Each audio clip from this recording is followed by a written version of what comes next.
Друзья, всех приветствую на канале Bug Cars Show, и сегодня у нас небольшой кастом проект. В этот раз подопытным оказался Aston Martin Vantage 2005 модельного года из 5-пэка.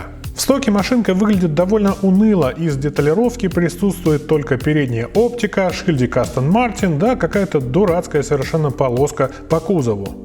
Вот знаете, именно такие модели Hot Wheels я называю болванка. Ну, действительно, глазу зацепиться абсолютно не за что. Даже с салона они скрыли за сильной, чуть ли не глухой тонировкой. Что ж, будем все это дело исправлять. Подробно процесс разборки подобных машинок, в том числе Hot Wheels, я раскрыл в первом кастом-видео с Mazda MX-5. Можете посмотреть по ссылке на вашем экране.